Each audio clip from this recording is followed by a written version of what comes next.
जब छाया से करदम जी पैदा हुए तो इन्होंने भी पूछा पिताजी आदेश। ब्रह्मा जी ने कहा गृहस्थ जीवन में बंधो, विवाह करो, संतान उत्पन्न हो। परिणाम स्वरूप करदम जी ने पहले तपस्या की है। प्रजा सृजेत भगवान ब्राह्मणों करदमो दिता। और कितने दिन तक की है? सरस्वत्याम तपस्तेपे सहस्त्राणाम समाधस। अपने पिता के आदेश को मान करके इन्होंने 10,000 वर्ष तक तपस्या की। क्योंकि सतयुग में मनुष्य की उम्र होती थी 1,00,000 वर्ष।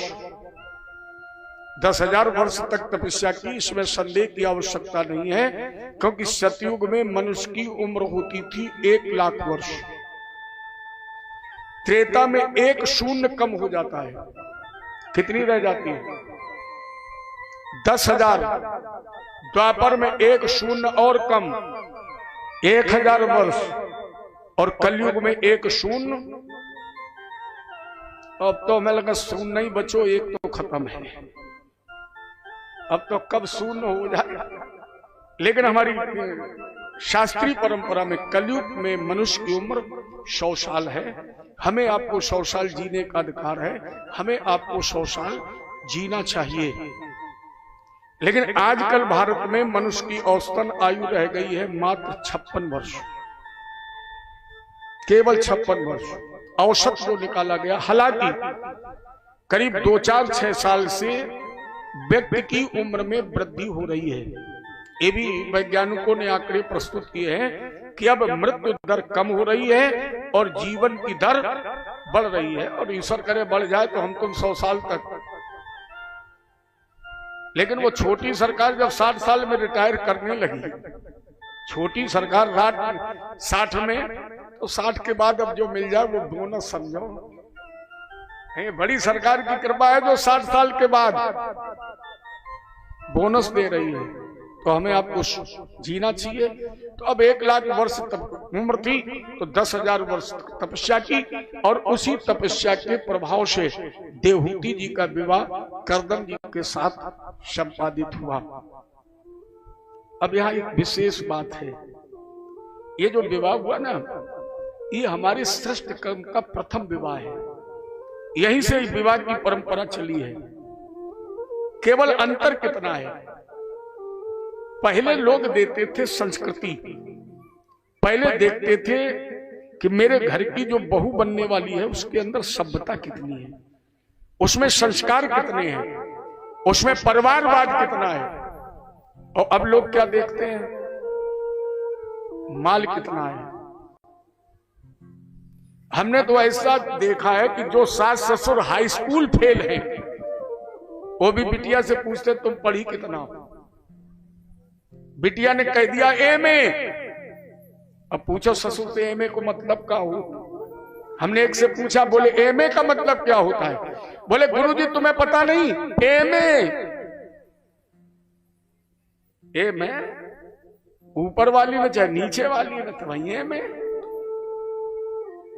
अगर बिटिया ने पूछ दिया, हमने एक बार एक छेपक पड़ा, कोई गया होगा देखने, लड़के वाले ने बातचीत की, सब पसंद आया। बिटिया लड़का बोला कि थोड़ा हम भी पूछ लें। बोले पूछ लो। तो उधर पूछा तुम गा लेती हो? बोले हाँ। ठीक है। नाच लेती हो? बोले हाँ। बोले तो पसंद। बिटिया ने कहा देख हम पूछ ले, कहे हमें तुम्हें संग ही तो रहने। लड़के ने पूछा बोलो। बोले तो तुम तबला बजा लेते हो? लड़का बोला नहीं। तो बोले जब हम नाचेंगे तो तबला का ही तुम्हारे बाप बजाएंगे। आज ये संस्कार रह गए। अच्छा बहुत दूर मत जाइए, त्रेता सतयुग द्वापर में मत जाइए, कलयुग में जाइए। केवल 50 साल पहले, 50 साल पहले जब किसी पिता की लड़की विवाह के योग्य होती थी तब वो कहता था कोई लड़का बताओ। और लड़का बताने ने पूछ दिया कैसा लड़का चाहिए, तो लड़की का पिता कहता था खूब भरा पूरा परिवार हो, बड़ा परिवार हो। और आज का पिता कहता ऐसा लड़का बताओ जिसके घर में अकेलू हूं। अब जरा सोचिए, जिसके बाप का ये विचार है कि लड़का अकेला हो, कोई की लड़की कितनी अच्छी हुई है, नहीं अकेलो हुई है तो बिटिया जाए अकेलो कर दे, इसीलिए तो अकेले हो जाते हैं। अपने सारे रिश्तों में वैज्ञानिकता है। आज 70% रिश्ते असफल हैं। मैं जब 88 में कानपुर रहने गया था, उस समय एक अदालत थी कानपुर में, एक, जिसमें पारिवारिक विवाद चलते थे। वो इसका नाम ही हिंदी में नहीं है। मुसलमानों में तलाक है, इंग्लिश में डाइवोर्स है, हिंदी में कोई है? कहां रवि गए हैं मास्टर साहब? शेखर भैया, वो रवि का तुम बताओगे? हिंदी में कोई ऐसा वाक्य ही नहीं है जो गांठ जुड़ने के बाद छूटने का अधिकार हो। लेकिन 87-88 में एक थी और वर्तमान में कानपुर में 6 हैं। 5 तो हमारे देखते देखते बढ़ गई, और हमारी समझ में और देख लेंगे तो 15-20 तो हो ही जाएंगे कि अब तो ज्यादा बढ़ रही है। और अच्छा, जिसका मंडप मड़वा, जिसका मंडप 4 घंटे में 3 जगह चलता हो, उसका रिश्ता कितना मजबूत रहेगा? मंडप चल गया, रिश्ता भी चल गया, सब खत्म हो गया। देवहूति और करदम के बीच में भी संवाद हुआ है। ये बात मैं इसलिए बता रहा हूं कि करदम ने ये नहीं पूछा कि तुम कितना पढ़ी हो। करदम जी ने केवल देवहूति के सामने आसन डाल दिया। माता पिता भी साथ में, स्वयं शत्रुपा जी भी है। करदम जी ने कहा देवहूति आसन ग्रहण करो। एक आसन पर स्वयं मन बैठ गए, एक पर शत्रुपा जी बैठ गई, देवहूति जी नहीं बैठी, हाथ जोड़ लिए। क्यों? अपने भारत की मर्यादा है कि लड़की अगर मायके में हो और उसका पति पहुंच जाए तो वो लड़की मायके में अपने माता पिता के सामने नहीं निकलती थी। भारत की मर्यादा थी। और आज मेरी समझ में अगर मोटरसाइकिल का ब्रेक फेल हो जाए तो 4 इंची दीवार तोड़ के अपने के बजाय पड़ोसी के आंगन में पहुंच जाए। केवल माताएं नहीं, पुरुषों की भी मर्यादा थी। एक पिता अपने बच्चे को गोद में लेने जा रहा हो, उठाने जा रहा हो, और उसे अपना पिता दिखाई पड़ जाता था तो पिता अपने बच्चे को गोद नहीं लेता था। ये भारत की मर्यादा थी। और आज बाबा दरवाजे पर तरस रहा है कि कब नाती आ जाए, क्योंकि पत्नी ने कह दिया हम खड़े खड़े बनाए और तुम खड़े खड़े खिलाओ और फिर खड़े खड़े खाओ।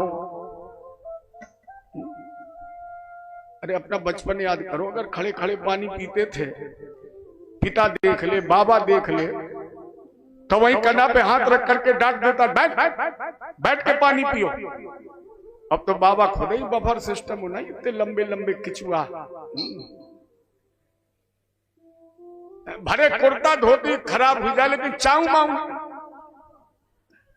अरे हम तो नाम ही भूल जाते। हाँ, देखो मैं मास्टर साहब के याद है।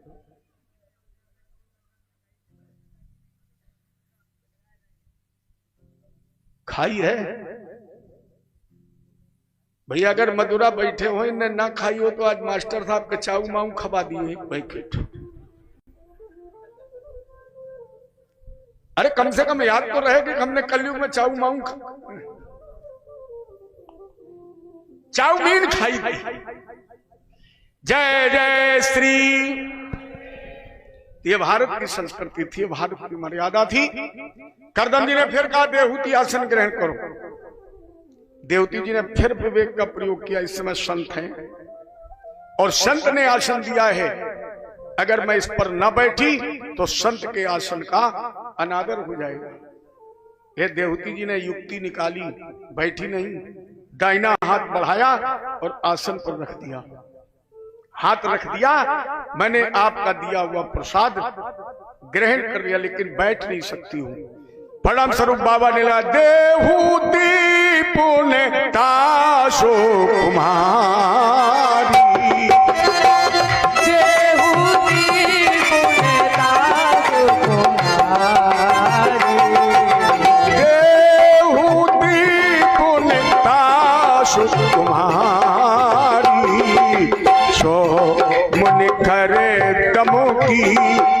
नारी।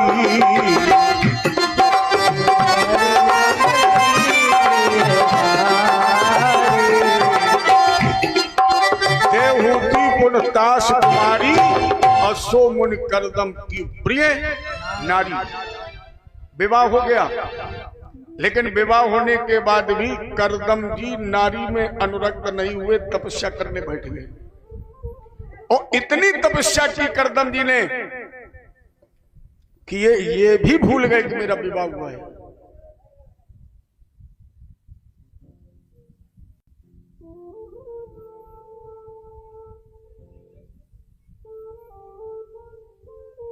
क्या हो गया? तो नाम का इतना असर तो रहेगा ही। खाम खाम थोड़ी नाम धरू। हम सुधर गए ही नहीं सुधरी, हम तो सुधर गए।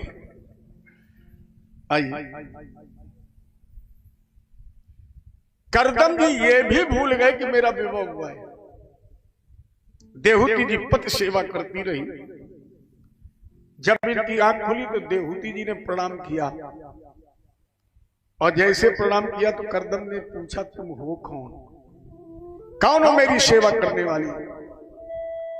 तब देवहूति जी ने अपना पूरा परिचय दिया, और जब परिचय दिया करदम जी ने कहा, देवी तुम धन्य हो जो तुमने इतनी सेवा की, मैं तो सब कुछ भूल गया, इसलिए मैं प्रसन्न वर मांगू।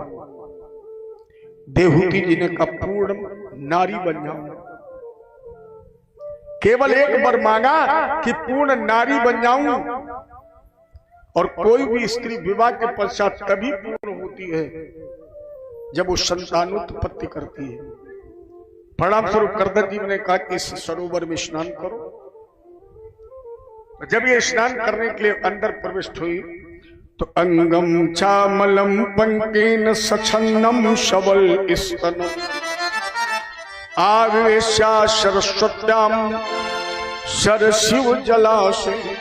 उस बिंदु सरोवर में हजारों दासियां प्रकट हो गई, जिन्होंने देवहूति जी को स्नान कराया, चंदन का लेपन किया, सुंदर राजसी वस्त्र पहनाए, और राजकन्या के रूप में जब सरोवर के बाहर निकली तब तक करदम जी ने विमान तैयार कर लिया, और उसी विमान पर बैठ करके इन्होंने समस्त तीर्थों का भ्रमण किया।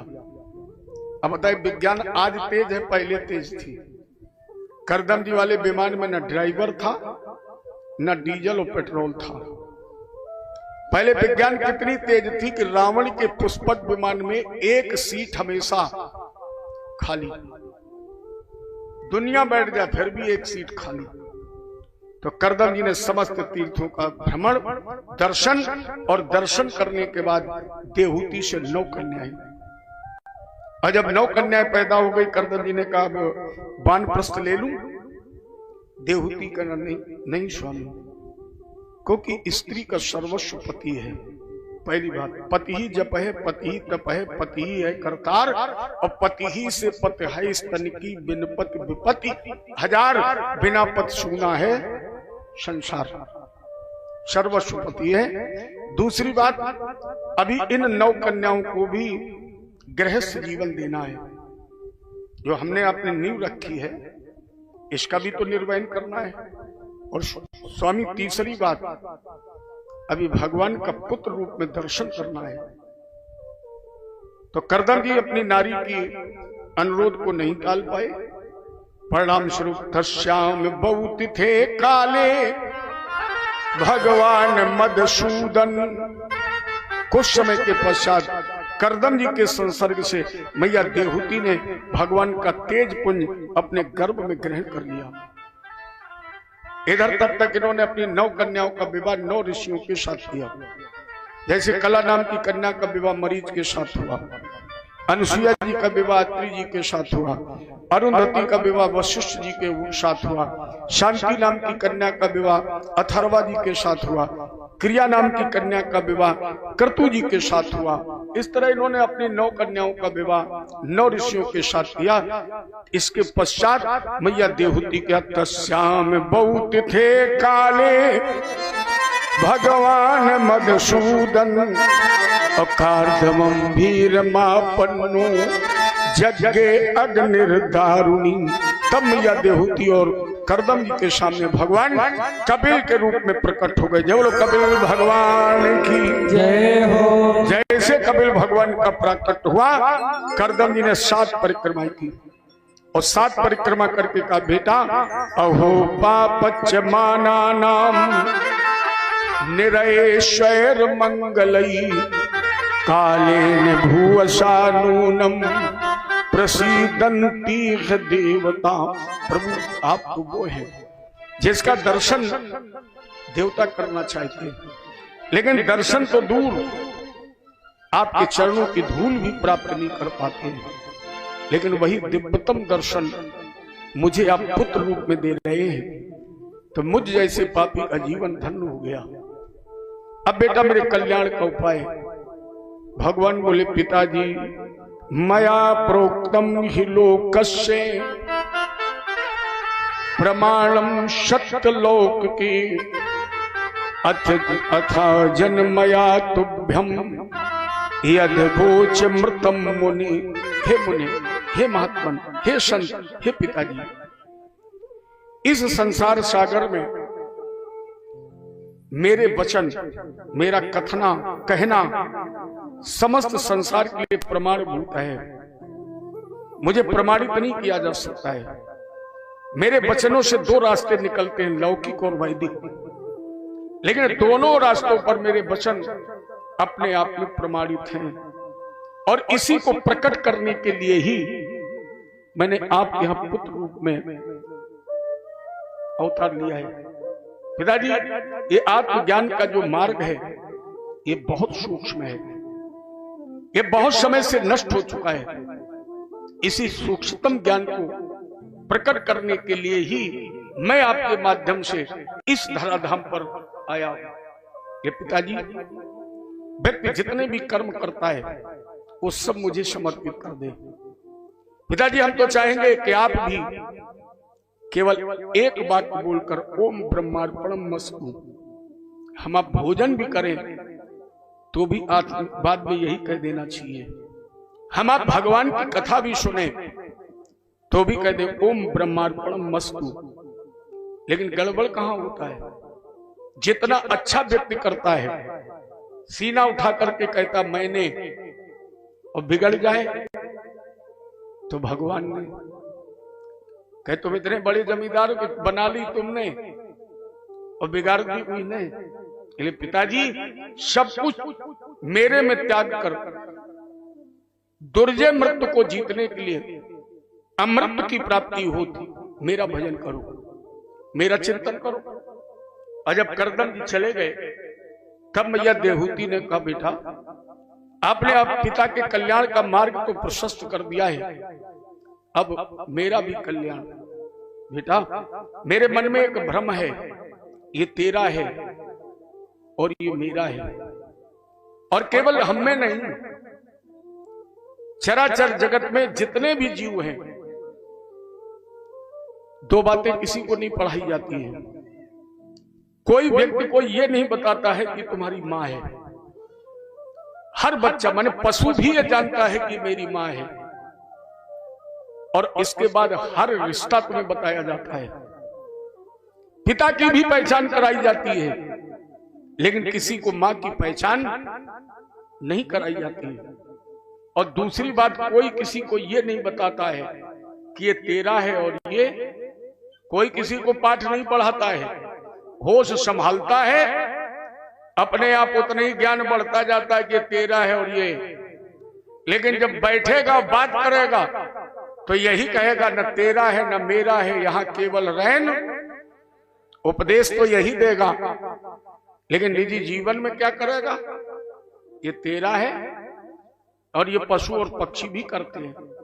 ये जो माया मोह है, ये या तो तेरे मेरे का संदेह है।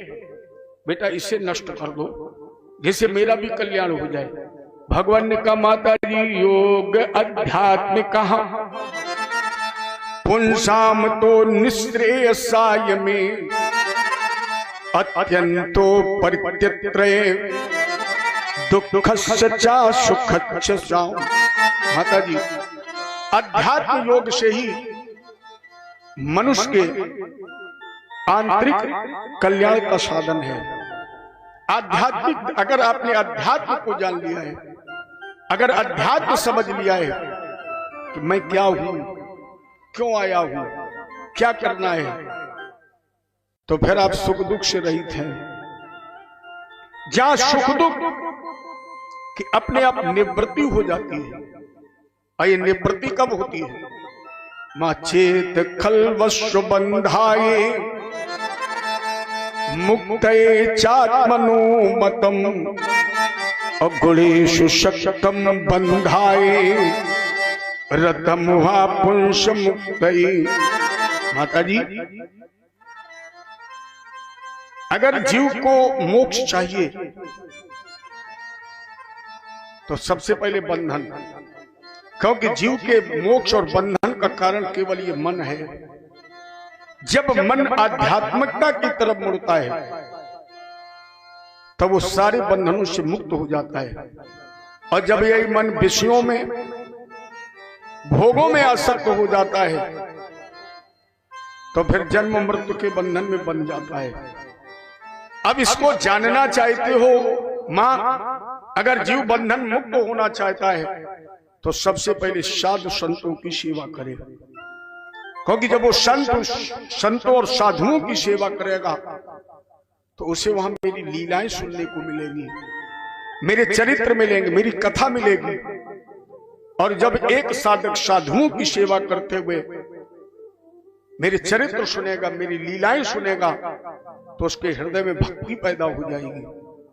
और जब भक्ति पैदा हो जाएगी तो माता जी, भक्ति के दो पुत्र हैं, ज्ञान और वैराग।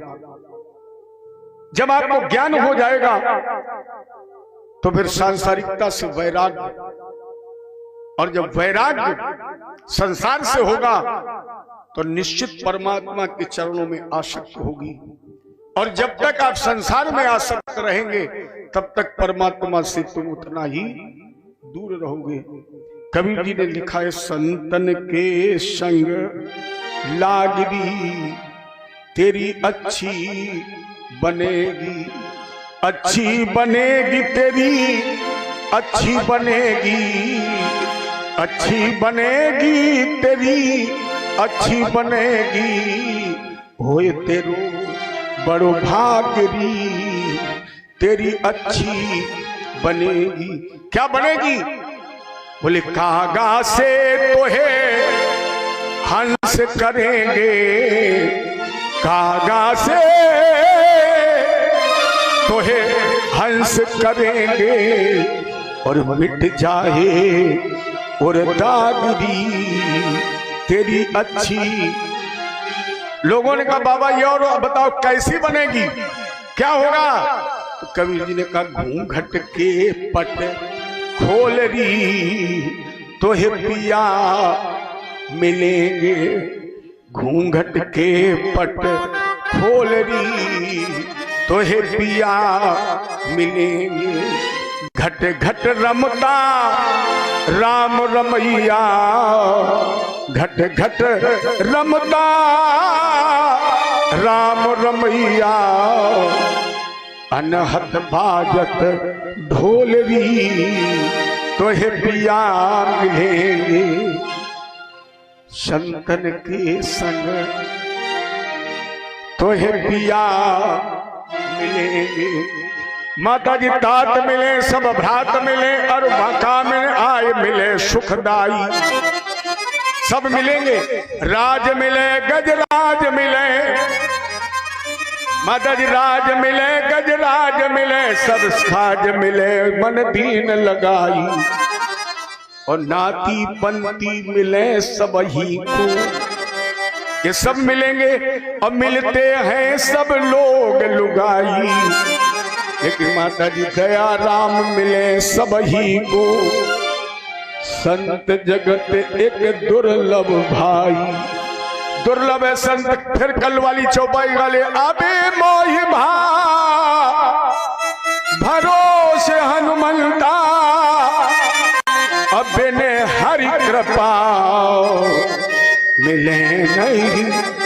बिना भगवान की कृपा के संत नहीं मिलता है। इसलिए पिताजी ज्यादा क्या कहें, सब देखे परखे सबे बहुत कहेगा होय, और तुलसी सीता राम बिन नहीं आपनो, कूकर शूकर करत है खान पान रस भोग, और तुलसी वृथा न खोए, ये तन भजने योग। लीजिए योग की रीत सुनो, और एक भोग कुपंथ में चित्त न दीजिए। माता जी लीजिए योग की रीत सुनो, एक भोग कुपंथ में चित्त न दीजिए। और चित्त तो ब्रह्म विचित्र में होए, तो जो सुख चाहो सदा मन राम रस पीजिए। अगर सुख चाहते हो तो मन से केवल राम रूप राम रस पियो। भगवान शंकर करे सुना हूं माते लोग अभाग,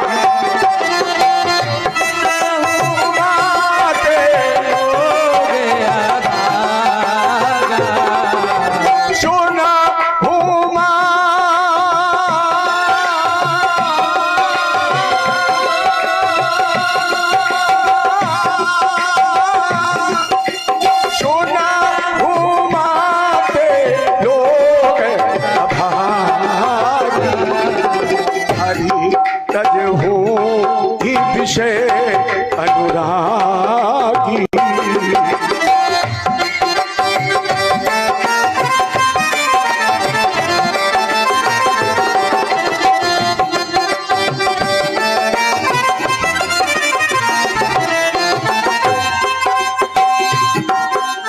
नरे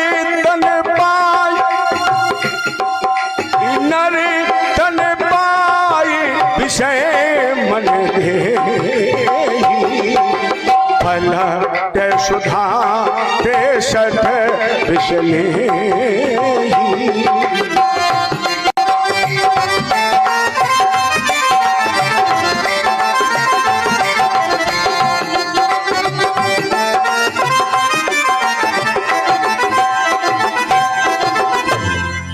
नर समान नहीं कौने देही, सकल चराचर जात तेही। शकल देव ये मनसा करही, मानुष हुई भवसागर तरही। इसलिए प्यारे सुखी मीन जा नीर अगाधा, और ते में हरि शरण न एकौ। अरे मन की तरंग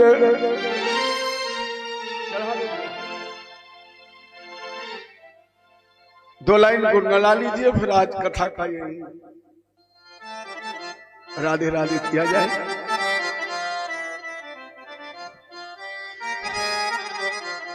मन की तरंग मार ली, बस हो गया भजन। मन की तरंग मार ले, बस हो गया भजन। मन की तरंग मार ले, मन की तरंग मार ले, बस हो गया भजन।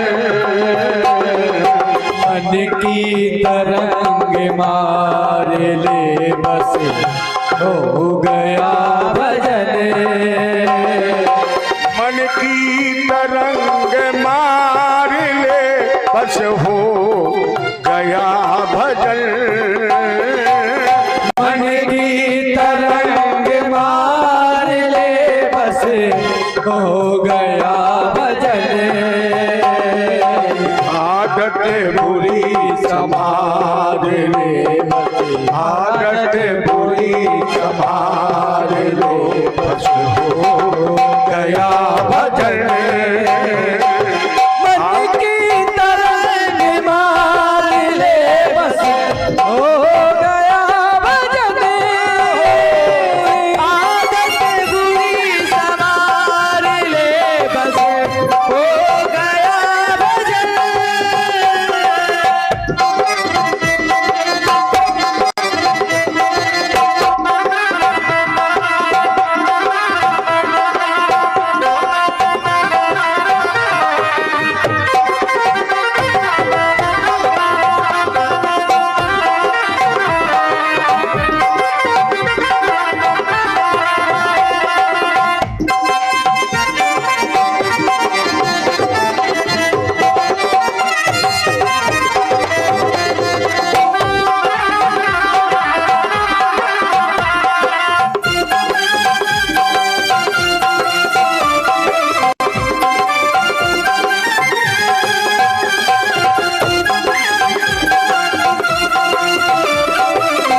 कटुता को मन से त्याग दो, मीठे वचन कहो। कटुता को मन से त्याग दो, मीठे वचन कहो।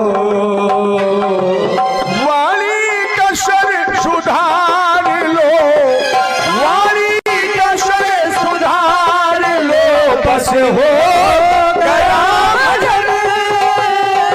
वाणी का स्वर सुधार लो, बस हो गया भजन।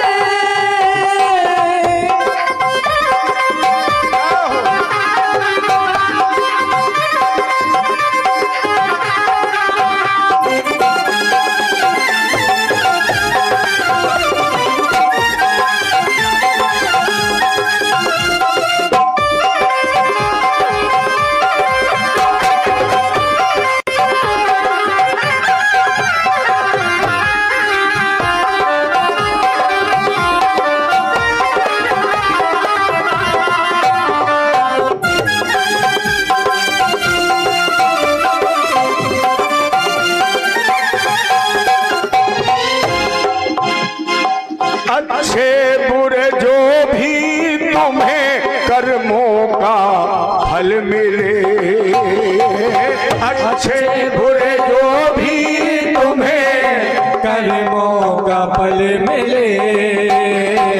हंसकर सभी गुजार लो प्यारे, हंसकर सभी गुजार लो, बस हो गया भजन। मन की संतोष भैया, तरंग संतोष भैया, अब मैं पहचान पाया आपको। इतनी देर से मैं याद कर रहा कि ऐसी कौन सी विभूति यहां बैठी है। इस भजन के गाते गाते मुझे याद आया, हंसकर सभी गुजार लो, हंसकर सभी गुजार लो, बस हो गया भजन। हंसकर सभी उधार लो, बस हो गया भजन। मन की तरंग मार लो, बस हो गया भजन।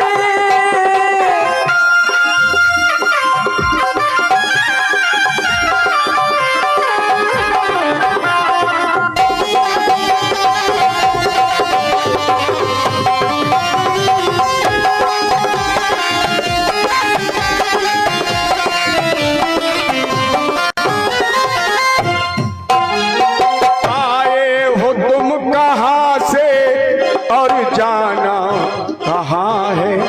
कहाँ से आए हो, कहाँ जाना है, क्यों आए हो, तुम्हें क्या करना है, क्या करके तुम्हें कहाँ पहुंचना है, तेरे लिए जीवन का लक्ष्य क्या है।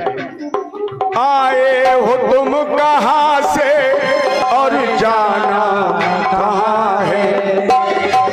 इतना अगर तू जान लो, इतना अगर तू जान लो, बस हो गया भजन।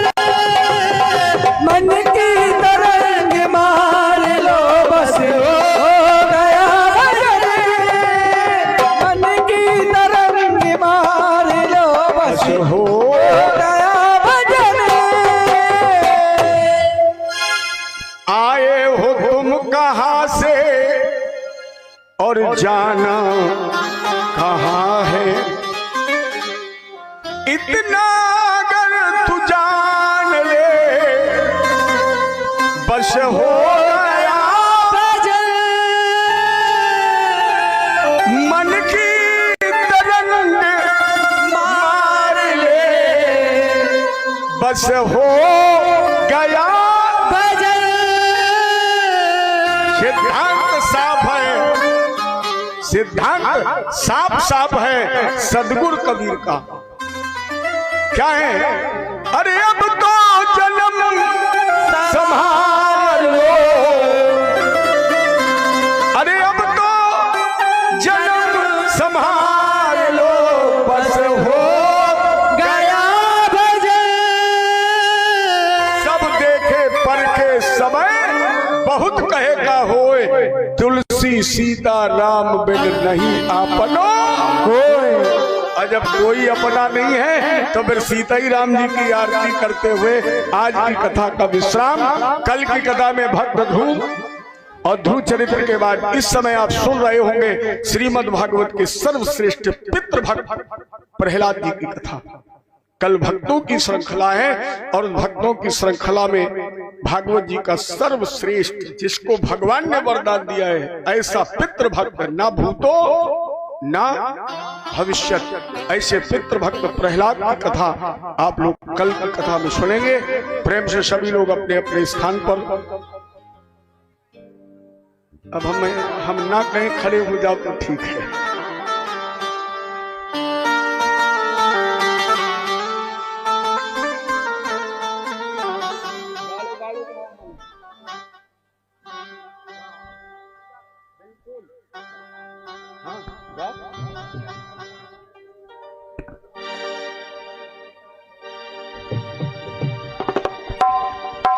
मन में बसा कर तेरी मूर्ति, मन में बसा कर तेरी मूर्ति, उतारूं मैं गिरधर तेरी आरती। मन में बसा कर तेरी मूर्ति, उतारूं मैं भगवान तेरी आरती। तेरी आरती हो तेरी आरती, तेरी आरती हो तेरी आरती। मन में बसा कर तेरी मूर्ति, उतारूं मैं भगवान तेरी आरती।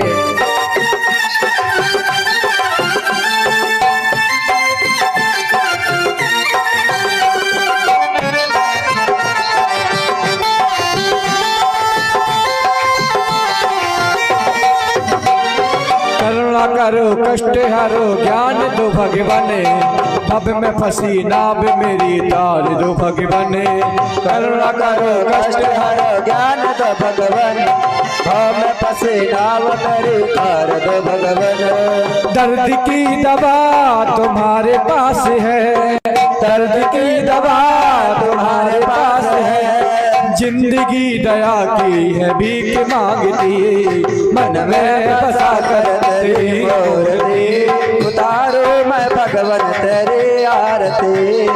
मन में बसा कर तेरी मूर्ति, उतारो मैं गिरधर तेरी आरती।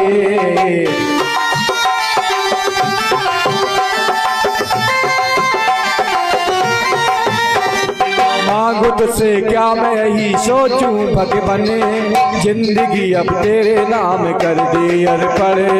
मांगू तुझसे क्या मैं यही सोचूं भगवान, जिंदगी अब तेरे नाम कर दे अर्पण। सब कुछ तेरा कुछ नहीं मेरा, सब कुछ तेरा कुछ नहीं मेरा। चिंता है तुझको प्रभु संसार की, मन में बसा कर तेरी मूर्ति, उतारूं मैं गिरधर तेरी आरती। मन में बसा कर तेरी मूर्ति, उतारूं मैं गिरधर तेरी आरती। वेद तेरी महिमा गाए संत करे ध्यान, नारद गुणगान करे छेड़े बीड़ा तान। वेद तेरी महिमा गाए संत करे ध्यान, नारद गुणगान करे छेड़ बीड़ा तान। भक्त तेरे दार करते हैं पुकार, भक्त तेरे दार करते हैं पुकार। दास व्यास गाए तेरी आरती, मन में बसा कर तेरी मूर्ति, उतारूं मैं गिरधर तेरी आरती। मन में बसा कर तेरी मूर्ति, उतारूं मैं गिरधर तेरी आरती। कर्पूर गौरम करुणावतार, संसार सारं मुझे दयाल। भवानी से तम नमामि, तुमेव माता च पिता त्वमेव, त्वमेव बन्धुश्च सखा त्वमेव, त्वमेव विद्या द्रविणं त्वमेव, त्वमेव सर्वं मम देव देव। हरे राम राम राम हरे हरे, हरे कृष्णा